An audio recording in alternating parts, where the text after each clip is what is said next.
Mahomes, 2nd and 5. Yep, that's us. Probably wondering how we got here. Patrick Mahomes. The anticipated debut. For cornerback Kendall Fuller and a receiver Sammy Watkins intends to sign a 3-year. Anthony Hitchens to decide with the Kansas City Chiefs. With Mahomes entering the season as the starter. Chiefs and Falcons preseason. And we're back.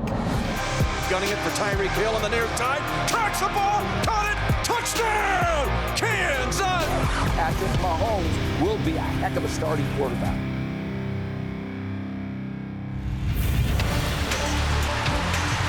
This ain't no different. I don't care what day it is, man. Everybody making plays, baby. Let's get it, bro. Cowboys, bro. He dives to the end zone. Touchdown. Throw it to the center. This could be returned for 2. He's throwing long. And the catch is made. Touchdown. Kansas. Sheeta alert on a Saturday night. Travis Kelce having a big night, getting bigger. Touchdown. Kansas City.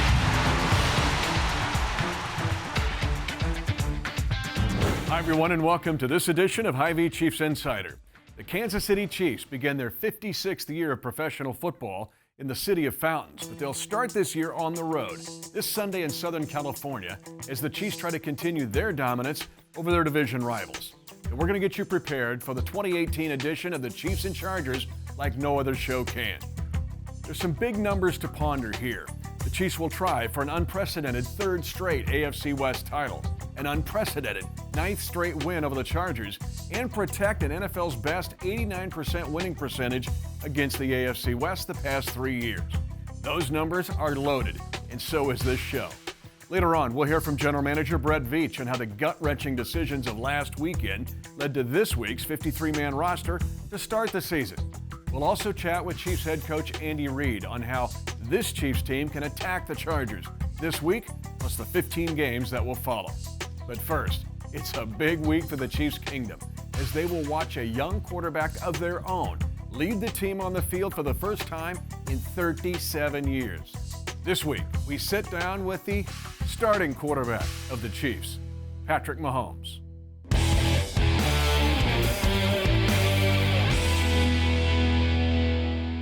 Chris Jones smokes Phillip Rivers. Sheeta alert on a Saturday night. The Chiefs get a 3rd consecutive turnover. There's a different intensity, especially playing a division opponent. He's going to be sacked by Justin Houston.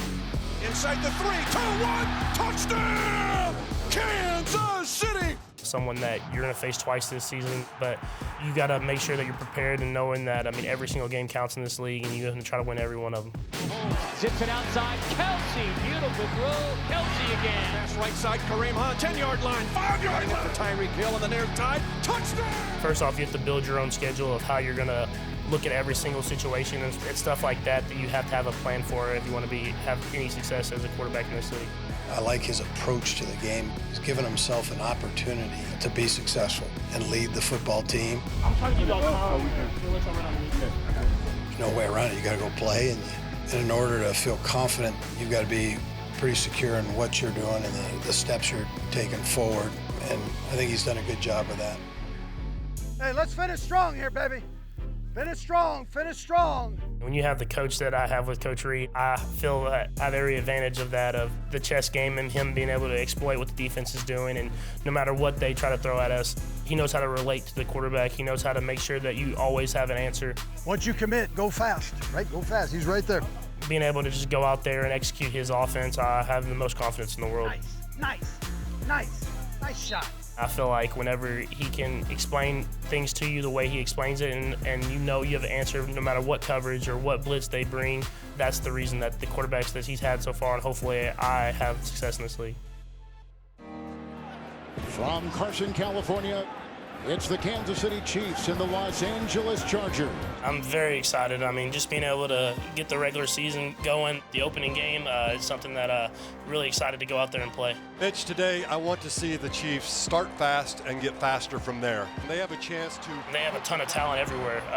That they've had it for the last couple of years, and they seem like they just keep adding good players. And he is sacked. Ball is out. Scooped up by Melvin Ingram. Joey Bosa knocked the ball out of Tyrod's hands. Those two players are great players, two of the best players in this league, especially on the defensive side of the ball. And so you know that you're going to have to have a game plan for those guys. But at the same time, I trust in our O-line and our coaches that we'll have a plan for that, and we'll be able to still utilize our talent and the weapons that we have in order to have success on the field. It's a 69-yard run. Good night, Chargers! You'd like to play the teams that are considered the best. You want to make sure you compete against those teams. And so playing the Chargers, I know a lot of teams have picked them to win this division. And so for us, we're going to go out there and compete and try to keep that title in our backyard. How about those Chiefs? Yeah, yeah.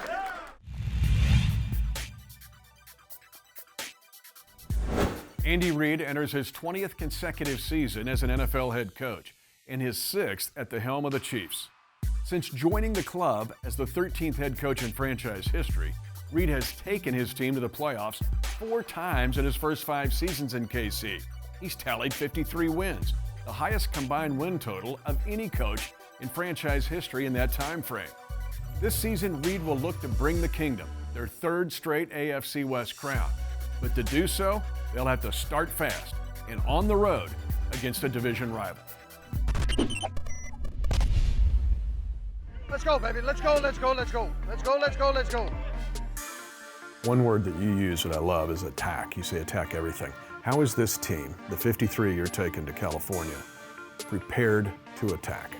Well, that's what they've done during camp on both sides of the ball and special team. In order to be a good football team, you want 3 phases to be strong. And our guys have worked like crazy to do that. I'll tell you what, man, great day to be a receiver today. Speaking just from a schematic offensively, how is this team better prepared to attack both vertically and horizontally, the width and depth of the field? Listen, nothing happens without the big guys up front, so we've got to make sure we perform well there to start with. Like it, like it, like it, like it, like it. Then you can stretch the field. I mean, we have the personnel to do that. It's important that you keep yourself on time. No flinches, baby. Important that you run precise routes, and you've got to do that on the move fast within 3 seconds so you give the quarterback an opportunity to get the ball out and in your hands. Those outside rushers, they're going to try to get you in about 7 to 9 steps, and they're flying. And so you got to stay on time, and you got to find a way to do that. Get him nice and loose, baby. Like it, like it, like it. You have spent almost 16 months preparing Patrick Mahomes for this moment. What about him coming into this game? I know he's excited. It'll be an exciting atmosphere out there. He's been through that kind of thing in college. It's most important is it's important for him just to be himself. And you got to put your own flavor on this thing and personality. So that's what he'll do, and relax yourself as much as you can. That's right. Okay, good. Good. You talk about relax, you're not talking about let's lay on the couch. You're talking about that inner calm amongst that battle of strife that you have going through your core right there. So you got to know how to control that. And all performers have it. It doesn't matter if it's football, baseball, basketball, theater. I mean, everybody gets that. You know, the good ones control it. This is the first time now in 6 years you've been here. You'll start on the road against a division team.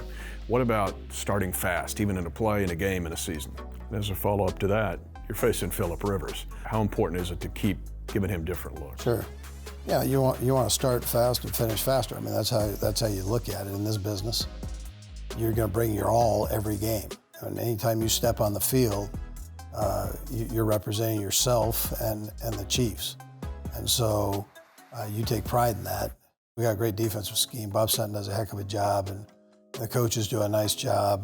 But again, we have some new faces in there, and it might take a minute to gel, but if he gets one on you, again, short memory, man. Figure it out, and let's get on with the next one. Keep rolling, keep rolling. Chiefs Insider is brought to you by Hy-Vee, where there's a helpful smile in every aisle. And your Midwest Ford dealers, the official car and truck of the Kansas City Chiefs. Coming up, we'll hear from the general manager of the Kansas City Chiefs and discuss the blueprint of the 53-man roster that is the 2018 Chiefs. Plus, we'll look at the art of some of your favorite Chiefs signatures. Starts off with the T. That's the base of the whole signature, you know, the big J, and I just scribble with like a triangle with a mark through it and put the number 9-5.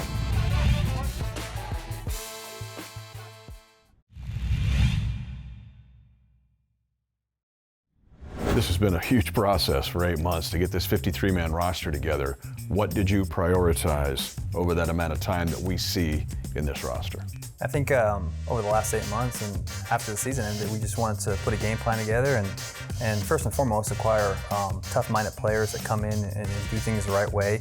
And on top of that, I think there was a big emphasis on getting younger and getting more versatile. So I think when you look back at all the moves we made, I think we kind of brought in guys that play with that type of temperament and mentality. And we've also gotten younger and more versatile across the board. As a follow-up, I want to ask you specifically about your rookie class. I'm going to lump them together here, not just your draftees, but you've got some college free agents here that have been impressive. What about this group as a whole? We're excited about the group, and I think it goes back to the original blueprint we had, and that was to get guys that come in, do things the right way, and play with that toughness and mentality, but again, also the versatility. And you go through our draft class, a guy like Braylon Speaks and come in here and be able to play some outside linebacker, but moving forward, he'll have a chance to kick inside and rush and play inside. Very impressive start to this summer for the rookie out of Ole Miss. Derek Notty's a guy that will be able to give us a lot of versatility inside. Derek Notty collapsed the pocket, the first sack of the night for Kansas City. Amani Watts has shown, obviously had a great game last week, but shown that he can do some different things, both down in the box and from space. An athletic interception by Armani Watts, his second of the night. Sidestepping into the pocket under pressure, dumps it, intercepted. Ben Niemann's got it 20, 15, 10, 5, touchdown! Kansas City, the first defensive play for the Chiefs. It is an interception return, pick 6. And when you throw in some undrafted free agent guys like Ben Niemann, a guy that can play, really, he can play Mike Orwell. And then Darrell Williams, a guy that can come in, pass protect, catch the football, run in between the tackles, and also play team. So I think when you look at the class as a whole, it kind of followed along with that blueprint. I don't think this question's tired. You're going with a young quarterback. Here we go. It's time to do this now. And your thoughts as you fly into this season with Patrick Mahomes? Yeah, I'm excited. Obviously we spent a lot of time talking about Pat and had the opportunity to do a lot of work on him. And I think it's every franchise's dream to have a guy like Pat. And again, he's a young guy, and there's going to be some bumps along the way. But he is everything that we thought he was coming out of college, and he's such a great person. Everyone talks about the arm and the throws, Mitch, but when you see this kid in the building every day, he puts a smile on everyone's face because of the person he is. And we're excited for the new era of football. We're excited for Pat Mahomes, and I know the team is ready for it. Mahomes, 2nd and 5. Now he steps up. Now he airs it out long, intended for Hill. Holds it up. He is gone.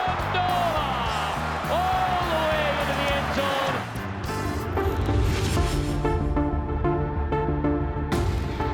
zone. Welcome back to the show. Now I'm joined by Chiefs reporter B.J. Kissel. Earlier, I was mentioning with Andy Reid, it's his first time to be on the road against a division opponent to open up the season. What do you see in this Chiefs-Chargers game? I think you always start with the pass rushers, and you look at the Chargers, and they've got two of the best in the entire league, and Joey Bosa and Melvin Ingram. Both those guys had at least 29 quarterback hurries last year, and when you spread that out across the entire league, there's only one other team that had two different guys that come off the edge that had that many pressures, and that was the Philadelphia Eagles, who go on to win the Super Bowl. And Joey Bosa is a blossoming NFL Defensive Player of the Year type of guy, and they love to move those guys around. They'll come off the same edge, they'll stunt, they'll twist, they'll do all kinds of games up front. It's nothing we haven't seen before. We talk about it every year going into the game against the Chargers, but if you're going to have any kind of success throwing the football or doing anything in that front seven, you've got to know where those two are, and you've got to communicate up front because, like I said, they move those guys around a lot. Many talk about Jacksonville being the best defense in the league, but some will mention the Chargers in that same sentence. Now, what are the key stats you're looking at? Well, when you talk about those two guys, what's the best way to always kind of try to slow down an edge rusher, particularly one who can do a lot of different things like Joey Bosa? I'd run right at him, just run right at those guys, and that's Kareem Hunt. We saw him last year. He had 327 yards rushing in the 2 games against the Chargers, which is a franchise record for anybody going up against a division opponent in all of Chiefs history, and there have been some pretty good running backs here. So to me, that's the key stat. It's you find success when you run the football. We had success running the football against the Chargers last year, but at the same time, time we're talking about these stats, the Chargers know that too. They're going to be fired up. But Joey Bosa hasn't practiced until Monday. He hadn't practiced in a month with the foot, so stamina, conditioning could be a thing. Best way to do that, just run right at him. The other thing the Chargers know is they've lost to the Chiefs 8 straight times. That means Phillip Rivers has lost 8 straight times. 6 touchdowns, 13 picks in those 8 games. That kind of leads me into what you think the X factor of this game is. Yeah, I think it's going to be getting pressure on Phillip Rivers in those games. We saw it in the game at Arrowhead last year. On 38 dropbacks, he had pressure on 13 of them, whether it was Eric Murray coming on the blitz up the middle, whether it was Chris Jones just beasting and doing what Chris Jones does up the middle. When we talk about a 36-year-old quarterback, for as great as Phillip Rivers is, he's a future Hall of Famer. He doesn't move as well laterally. That's just what it is right now. If you can get pressure up in his face rather than allowing him to step up, you got to get that interior pressure. So guys like Chris Jones and Derek Nottie and Xavier Williams, those guys are Justin, all those packages that we did not see in the preseason, Mitch, stuff that you and I talked about, bringing those guys up the middle, that's going to be the key for me, is get guys up in Phillip Rivers' face, get him uncomfortable, because we saw it last year, the quarterback rating of just 37 in that game when he had pressure on him. He's not the same quarterback when he's got a guy in his face. Yeah, Andy Reid said earlier, the Chiefs have been very vanilla in the preseason. Expect the whole ice cream store in this one. Still to come on Hy-Vee Chiefs Insider. My grandmother, Mimi, always told me that the most legible and the best looking thing should be your name on a piece of paper.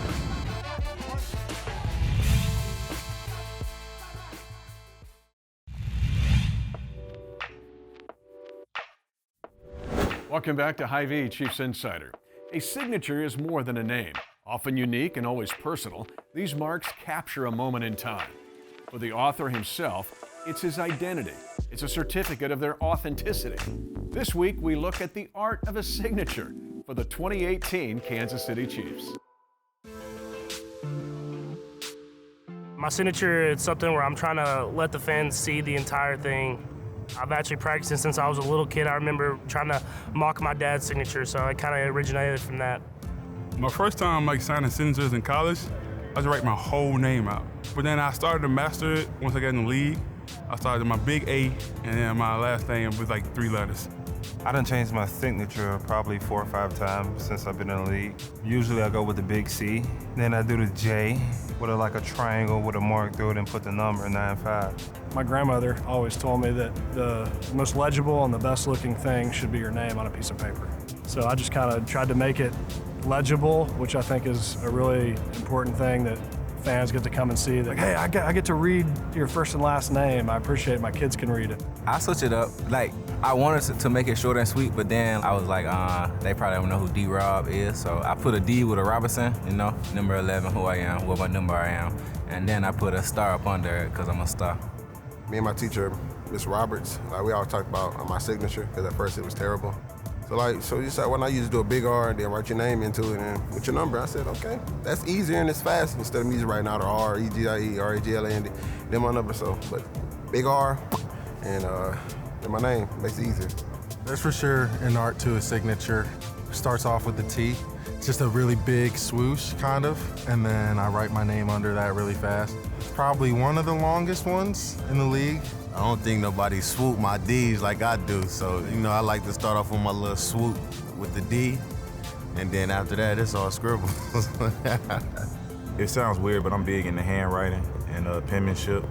My dad, he was like, if you're gonna be great at something, you might as well practice your signature now, so I started practicing when I was in middle school.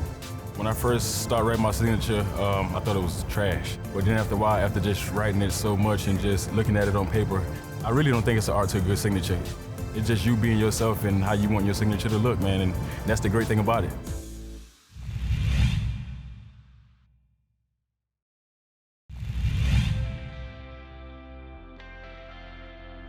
Thanks for joining us on this week's show. The Chiefs again will look to start fast in Southern California as Andy Reid faces a divisional adversary on the road for the first time in the first week in his tenure as the Chiefs head coach. But next week, it's another giant road test in a city that has been far from kind to the kingdom. The Chiefs head to Heinz Field to face Big Ben Roethlisberger and the Pittsburgh Steelers. Now get ready for the Chiefs to flip that trend, and we'll get you ready for the game and more on next week's episode of Hy-Vee Chiefs Insider. Chiefs Insider is brought to you by Hy-Vee, where there's a helpful smile in every aisle. and your Midwest Ford dealers, the official car and truck of the Kansas City Chiefs.